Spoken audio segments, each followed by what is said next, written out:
What is going on, my beautiful LARPers and LARPettes? Today I am unveiling the Springfield Armory Prodigy. This is a double stack 1911. Now, why did they say double stack 1911 and just not call it a 2011? I don't know. But as of now, I'm going to refer this as a double stack 1911, just like they say in their description. Now, full disclosure, Springfield did send this in to me for review. No payment was involved, just the gun. So yeah, just want to get that out of the way like always. Now, double stack 1911s, 2011s, whatever you want to call them, are all the rage right now. You already know that I rock 2011s all the time. And Springfield reached out to me and said if I wanted to give this one a go, which I said, sure, why not give my audience something new to look at? So here we are, the Prodigy, chambered in 9mm. So let's go ahead and dive right in, shall we? So right at the front here, you get a 5-inch 1/16 twist stainless steel match grade bull barrel that has a 11-degree crown right at the front there, so you don't have hardly any exposure of that barrel out. It's kind of flush fit. Like I said earlier, it is chambered in 9mm. You have a bright green fiber optic front sight and a nice blacked out rear sight that has this hook style contouring to it, so that way you can use it to rack it off of your belt line, or if you're going to do one-handed manipulations, you can rack it off of the table. All that tactical stuff, you know. The slide serrations are very pronounced, very aggressive, where you can get a nice grip on that if you're going to rack it. And it's the same on the back. There's no problem with me racking that. Now, it does come optics ready. This plate does come off. You can put a plate that they sell on their website. You can get them pretty much for any optic out there. It's interesting the way this plate and slide is developed. So if you're looking on the back of the plate itself here and on the back of the slide, they are cut kind of like a dovetail sight on the rear of that plate and on the rear of the slide. And that's so that you can hinge it into the slide, so that way you don't have any movement up and down when you put an optic on it. I think that's pretty cool. I don't really see a lot of cuts like that where you can hinge the actual plate to the slide itself. And they are calling this plate system the AOS, and I believe it's Agency Arms in collaboration with Springfield. And I believe AOS stands for Agency Optic System. Now, I decided to just run irons on this guy. I wanted to see what I can do with irons since I'm always shooting with optics lately. But overall, this optic plate did hold on pretty well, and I don't doubt that this optic plate will hold on great. I didn't do any type of torture testing, but maybe down the road I could slap an optic and see if it'll hold zero after continuous use. The coating is a black Cerakote, but I did run it for a full day pretty hard, and you can definitely see that it's starting to have some holster wear on the front muzzle end. Cerakote's pretty durable, but I've seen DLC coating last a lot longer. It does fit in all of my 2011 Kydex holsters, so pretty much the same footprint as all other 2011s. And it does fit my race holster, my competition holster here, Safariland, perfectly fine. So you're not going to have an issue with trying to find specific holsters for this guy. Now, moving on down to the rail, you get a 1913 style rail here that you can put pretty much whatever light that you want on that guy. I had an X300 on this. And if you're looking at the front of the muzzle end here, they did a nice blended cut from the slide into the rail there to make it like a nice angle. Looks super sleek. On the rail, you also have a DS logo on there, which pretty much means double stack. Moving on back, you have your slide release. It's not extended, but you do have enough texturing to release that slide. No problems. When you reload, you have a ambidextrous safety that's very tactile, very easy to actuate, and the styling is very similar to the other 1911s. It almost seems like they're using the same exact ambidextrous safeties on their guns. You get a skeletonized hammer, which seems to be the same case, that they're using the same skeletonized style hammers on their 45 1911 lines and on their double stack 1911s. Pretty much your basic grip safety back here. Didn't have a problem with actuating it. I know a lot of people that shoot 2011s tend to pin that safety down. I've been shooting 2011s for years and I've never had an issue with the grip safety. Now, the grip, like in the name, is a double stack grip. And those of you that don't know what double stack is, it's basically based on your magazines. Your magazines, the way the rounds are stacked, one round, another round below that, another round. On a double stack mag, it goes from one round and it kind of staggers to here, then to here, to here, to here, kind of side by side when they're stacking. in that magazine, which basically lets you hold more rounds. And speaking about rounds, this one here holds 17 rounds plus 1 in the barrel, and it also comes with a 20 round mag, so you have 20 rounds plus 1 in the barrel. So that is your extended mag there. The grip also has this nice, pretty aggressive texturing that's reminiscent of the Springfield Hellcats, but it's not as shiny. I don't know if you've ever seen a Hellcat grip, but it's super shiny for some reason. But even though that grip has the same texturing, this one feels more aggressive than the Hellcat grip.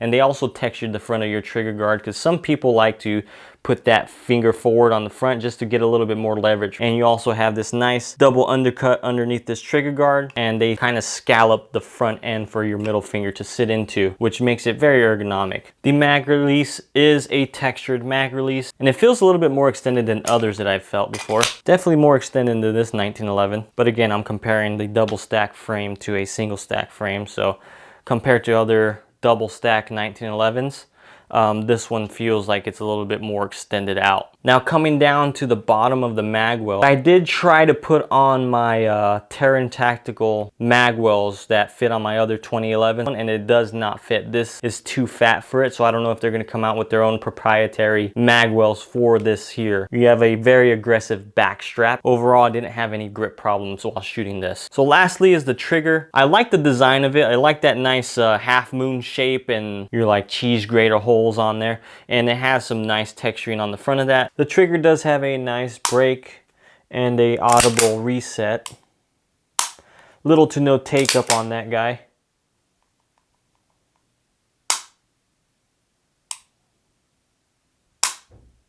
But the only thing I didn't like about the trigger is it was kind of heavy. I'm used to shooting these types of triggers. This one is definitely heavier than my other 2011s that I have. And just to put it on a trigger pull gauge, I don't know how accurate this trigger pull gauge is gonna be, but I just wanna show you guys.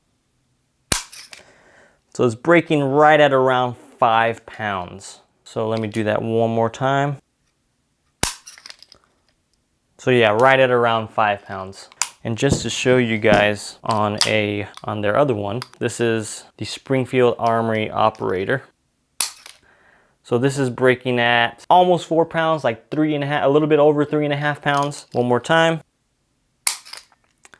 So yeah, like right under 4 pounds. Again, it's probably not the most accurate trigger pull gauge, but I just wanted to show you the difference between this trigger and this one, and they're both basically 1911s. This is just a 1911 single stack, and this is a 1911 double stack. This is in 45, this is in 9mm. All right guys, so I pretty much went over all the basic details on this gun. I know I went pretty fast, but I think I added a good amount of detail in that explanation. But with all those details, what are my opinions based on me just shooting it for a day? Because that's pretty much what I'm basing my opinions off of, is just one day of shooting. But I did shoot a good amount of rounds. I got 500 rounds out of this guy. I want to point out the good things first. Very soft recoiling gun.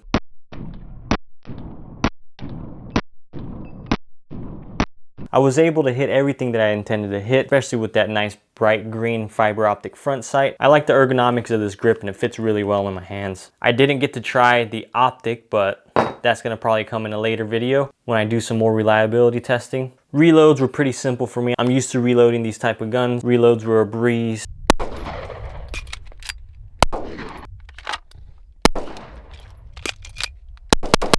And those of you that are new to 1911s do not really like Glocks, where you have the slide lock back and you can insert a mag and you can reach the slide release on a Glock and just use one hand basically to operate it. On a 2011, you kind of have to reload it with your opposite hand, so your support hand, or do the whole slingshot rack or rack it from the front, however you'd like. But basically, it takes an extra step to reload a double stack 1911. And the way to do that, just to give you a little lesson, think of it like an AR-15, where you insert the mag and you're gonna use your thumb to hit that paddle release on an AR-15. But instead of hitting the paddle release, you're gonna insert the mag and you're gonna bring your thumb down. And so insert the mag and there you go. Simple.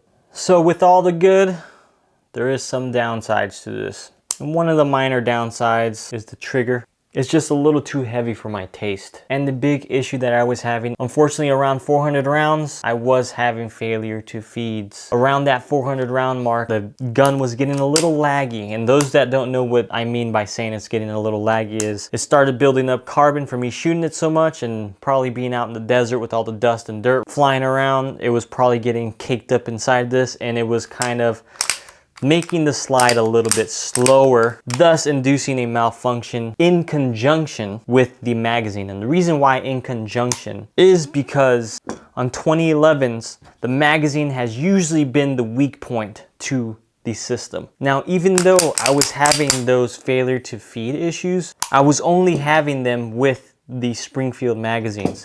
When I started using my STI staccato magazines, it stopped having those issues. It was still laggy. I can still feel that slide a little bit slower than usual just because it was getting gummed up. I could definitely fix that issue no problem and keep running these magazines just by cleaning it or just dropping some oil in it and just keep running until it kind of seizes out on me. But the quicker fix was just for me to get more reliable magazines. And unfortunately with these Springfield magazines, I think it's gonna be the weak point to this system here. And let me point out why. If you look at the Springfield magazines, so these two here, and you have the STI magazines, staccato magazines, whatever you want to call them. If you look at them side by side, you can definitely see that the front of the feed lips are more flared out on the staccato magazine than the Springfield magazine. And I'll go through all the mags and put them side by side here. So usually there's a little trick when you're having those type of failure to feeds is to flare out the feed lips just a tad, so that way the rounds could hit that feed ramp a little bit more at an angle instead of kind of nose diving and just getting stuck. So what that's doing is it's leaving a little bit of a flare at the front so the round could kind of bump up a little bit higher. Than if it's not flared, it's going to sit lower from those lips kind of holding it down, if that makes sense. Hopefully I am making sense. Any 2011 owner that has issues with their 2011s are usually the magazines that are causing the problems, and they end up getting more reliable magazines. There is a thing in the 2011 world, especially in competition, it's called tuning your magazines. There's videos all over the place, but look up videos on tuning your 2011 magazines and you'll see all about what I'm talking about. Now, I'm not saying the gun being dirty isn't causing the issue. It's definitely working against itself with these magazines. So for one, the spring is fairly light, so the return forward isn't going to be as strong as when it's clean or when I first got it, because it's laggy, right? It being laggy coming back and it trying its hardest to push that round forward, and that magazine not letting it fully bump up on the ramp is causing it to have a failure to feed when I was shooting it.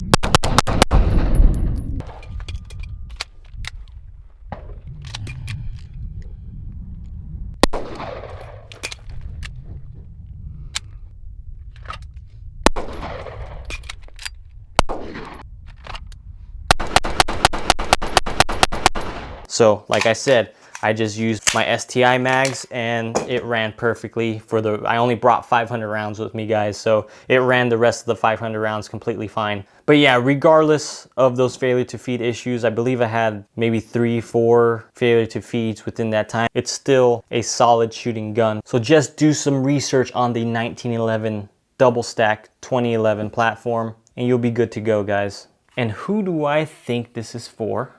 And do I think it's something that somebody could consider? Also, if I haven't already stated, the way this one sits right now, basically just the gun, 2 mags, is going to be $1,500 bucks. And that is a very appealing price for this type of firearm. They are also bringing to the market the 4.25, so 4 1/4. So this is a 5-inch. They're going to bring out a 4 1/4, which is the shorter version, for the same price of $1,500 bucks. Then they have an option where you can get the optic plate, and I believe it comes with their optic for around $1,700 bucks, so $200 more. If you're looking to get into the world of 2011, then I definitely think this is worth a look, especially if you're on a budget. Should you save the money and get something else, that's pretty much up to you. But many of you know that 1911s and 2011s are very pricey guns.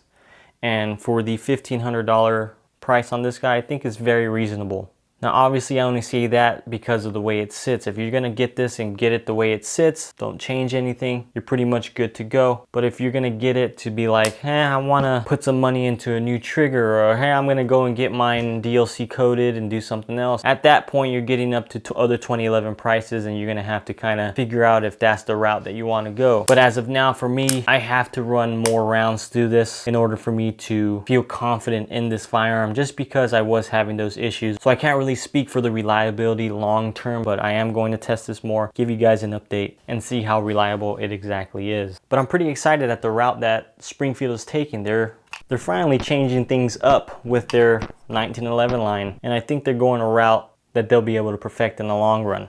But again, don't just take my word for it. That's pretty much only my findings. I can't speak for anybody else. Check out other reviews, because I'm pretty sure there's gonna be millions of billions of reviews hitting YouTube the same day that I put this up, and you should check all those out and see if people are having similar issues as mine, or they probably went farther than me on their round count. Anyways, thank you Springfield for sending this out to me. I really enjoyed shooting it. And thank you to all of my subscribers that are tuning into my channel. I love you all. Catch you in the next one.